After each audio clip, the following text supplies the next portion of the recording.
Kit, it was a roller coaster affair, the last home game of the season, but how important was it to go out on that high with that last gasp winner from Ross? Yeah, like you say, it was a bit of a crazy game, but no, I was absolutely delighted to see the final goal go in our favour. But it was a decent performance. But I wanted to finish with a win at the Cottage, but with a good performance as well. And it didn't quite go to plan. I would have liked it to have been a little bit smoother, but I think we got both in the end. One more game to go away at Norwich. Obviously, Norwich are safe in the playoffs now. Do you think it's going to be a bit of a kind of damp squib affair, or how important is it for you to get something out of that game and again finish the season on a high? Well, I don't think it'll be a damp squib. I think it will be a lively atmosphere still. It's there. Obviously, they've got the playoff games to come, but their last official sort of home league game, I think it'll be a good atmosphere. I'm expecting us to take good support. And our boys will be keen to finish the season strongly. We're 5 unbeaten at the moment, 4 games away from home unbeaten. It'd be good to finish with another good performance and a good result. But with those playoff games coming up, are players more likely to not commit as much in a tackle, or not, to run the risk of injury or run the risk of not being able to compete in those really important playoff games? I mean, how they approach the game is up to them. We'll be fully committed and do things in the right way. And like I say, want to finish the season strongly. We've had a tough season, but we're on a decent unbeaten run at the moment, and we want to make sure that we maintain that and finish the season on a real positive note. So in terms of that, are you going to be making any changes to your squad, bringing in a few of the younger players? It sounds like you aren't, that you're going to play a squad that you've had a little bit settled over the past few games. Well, like I say, I want to finish strongly, but also, I'm mindful of, what a big season we've got ahead for next year. So I'll certainly go strong and go to win the game and put out the team I think is capable of winning that game. But then, you could well be seeing players coming off the bench, some of our younger players, to get that experience. We can reflect after the season, obviously, after Saturday, but just in terms of how you've seen things from your perspective since you took over, has it been, what kind of things have you found out about your squad, your team, and what are you going to do over the summer to make some changes? I think the big thing going into the season was, a lack of championship experience that was glaringly obvious, and that needs to be addressed. And over the course of the season, that's why we've brought the loan players in that we have done, who brought that very, very valuable championship experience that we desperately needed. So I'm very thankful to those boys who've come in and done a good job for us and enabled us to get over the line and make sure we maintained our championship status, which was the most important thing. It got certainly a lot more hairy than I'd ever envisaged and would have liked it to have done, but then we were under a bit of pressure. We ended up grinding out the results necessary and did what was needed to make sure we stayed up, and we can move on from there. As with every club, I know that preparations are ongoing behind the scenes in terms of what you want to do in the summer. What kind of pre-season do you want to have? Do you want to get as many new players in to have that whole pre-season with them? Is that part of the plan? And how many of the loanees do you think may potentially be back again next season? Well, it's certainly part of the plan. I mean, the pre-season you have, I've always found as a player, and since I've gone into coaching and managing, is vital. And come January, February time, you either reap the rewards or pay the price of your pre-season.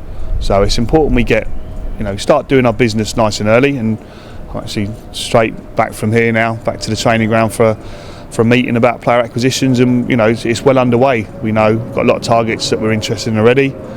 And the work's being done on them, the due diligence, and it's important we make sure we get the right people in. As for the loan boys who've come in, they've done a great job for us. Like I said, I'm very thankful for their contributions, and we'll certainly be speaking to several of them about the potential and the possibility of them extending their stays with us. You've got a lot of young players as part of your squad still, the 18s and the 21s that you know so well. How many of those are likely to still be part of your plans over the summer and for next season? Yeah, well, the vast majority of them. We quite a few players are out of contract. There'll be quite a bit of movement this summer now, this close season. But a lot of our young boys will stay, and a lot of them who've gained the experience this season will be so much better for it next year. And suddenly they're not young inexperienced players now. They're good young players who've got that bit of Championship experience, which makes them much more valuable to our promotion push next season. So yeah, we need some experience coming in to help them out as well, alongside some of the good players we've got, and then it's good balance, and it's all about getting that balance right within your squad. And just personally for you, Kit, I know how proud you were when you took this position as Fulham manager.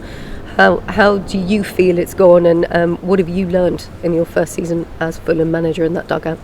I haven't slept much, not been eating much, been stressed the whole time, and I've loved every minute of it. You know, that's what football management is, and I was under no illusions really taking the job on, and like I say, it's been brilliant. It's been brilliant. It's been very tough, and I've learnt a lot. You know, I think resilience is a massive thing. You need to keep doing the things that you believe in, think are right, but then also you need to be flexible enough. You know, towards the end of the season, I sort of gave up some of my footballing principles to grind out the results that were necessary.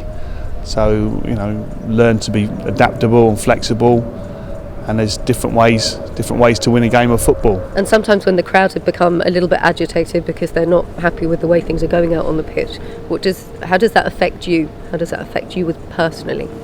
Yeah, well, it's never nice. People, you know, you don't like criticism, but also I understand it. You know, I think things haven't been great for quite a few years here, and I understand people's frustration. You know, I felt it myself, and as much as I'd like to play silky soccer week in, week out and get the results, you know, that's not always possible. And I spoke earlier about the balance, and that needs to be right within the team. You know, if you've got your offensive players, creative players, you then need the balance right to make sure you're doing it from a solid base. And you know, it's been difficult at times this season to get that balance right. When I first took over, we had 1 point out of 21. We were way off, and I had to go for wins, so I had to go very offensive to start with. You know, draws were okay, but weren't brilliant. We had to get wins, which what we did early doors, and then towards the end, you know, I had to pick up points, and it was getting scruffy and a bit messy in the league, and we had to grind out results then. So that was a different way of playing, and so I've had to learn to adapt, just to do what is the right thing for the football club. And I say people won't always agree with that, and I understand that, because you know, people want to be entertained and see great football week in, week out, but also people want wins, and you know, we all wanted a championship club at the end of this season. Start of it, we wanted to obviously be minimum playoffs, but that wasn't to be, you know, and that also, like I say, with the lack of championship experience that we had within our group, that's no great surprise really. And you just look at sort of history and look at this season, you know, all the teams that have done well have had good levels of championship experience, and you know, that is vital. Mention promotion push, so the aim next season is promotion. The aim is to get the squad together to be strong enough to be able to compete and get as far up the table as possible. That's right, yeah, we need to make sure we've got a squad that are fit for purpose at the start of next season, and that purpose is to be good enough to gain promotion. So, you know, we need to make sure the recruitment is spot on, we get the right players in, and we hit the ground running. Thank you.